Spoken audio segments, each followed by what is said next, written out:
Welcome to Solanki education digital.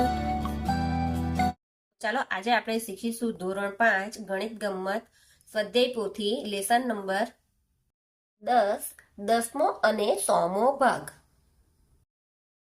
1 રૂપિયો બરાબર 100 પૈસા આવ્યું એટલે આપણે ગુણી નાખીશું 100 વડે.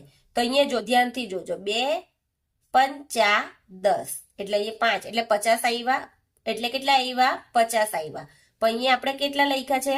50 પૈસા એટલે અહીંયા 50 પૈસા આવ્યા. પછી 1 ગુણ્યા 100 તો આ મીંડું ગયું, આ મીંડું ગયું એટલે કેટલા બન્યા?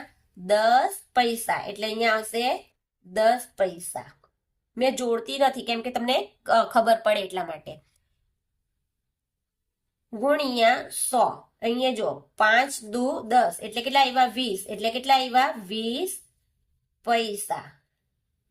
પછી છે 7 ના છેદમાં 100 તો અહીંયા લખીશું 100.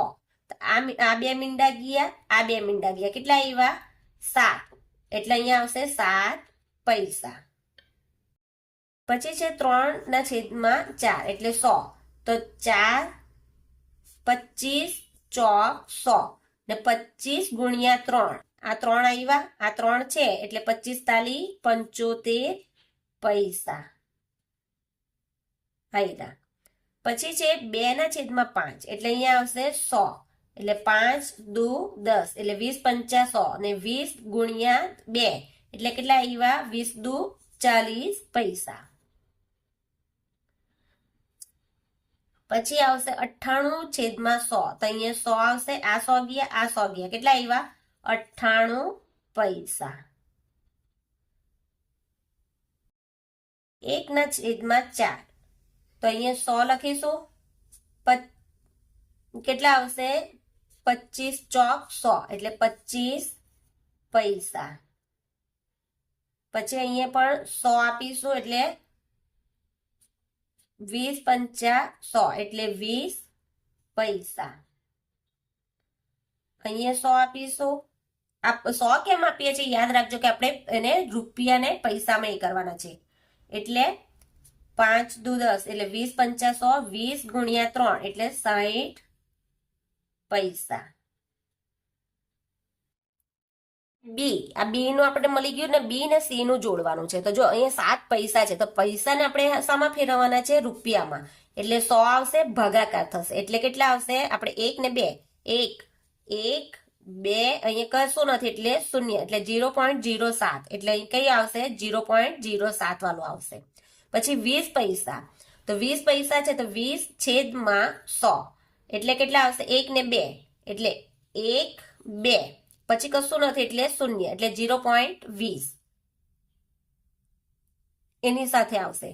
પછી 40 પૈસા તો અહીંયા જ લખી દઉં છું તમને સમજમાં આવે એટલે એને પૈસાને આપણે રૂપિયામાં ફેરવીએ તો 1 ને 2 એટલે અહીંયા 0 4 પોઈન્ટ કાપીશું અને પછી 0 એટલે 0.40 રૂપિયા. 60 પૈસા એટલે પૈસાને આપણે રૂપિયામાં ફેરવીશું એટલે અહીંયા કેટલા આવશે? 1 ને 2 એટલે 1 2 અહીંયા કશું નથી એટલે પોઈન્ટ એટલે 0.60 રૂપિયા. પછી 98 પૈસા તો પૈસા છે એટલે 100 આવશે એટલે કેટલા આવશે? 1 ને 2 એટલે 1 2 પછી કશું નથી એટલે 0 એટલે 0.98 રૂપિયા. 25 પૈસા તો અહીંયા પણ 100 લખીશું એટલે કેટલા આવશે? 0.25 રૂપિયા.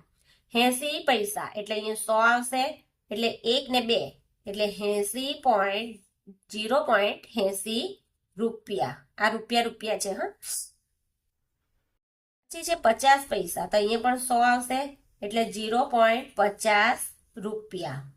અહીંયા 10 છે તો અહીંયા 100 લખીશું 1 ને 2 એટલે 0.10 રૂપિયા. 75 પૈસા તો અહીંયા કેટલા આવશે? 100 લખીશું એટલે 0.75 રૂપિયા.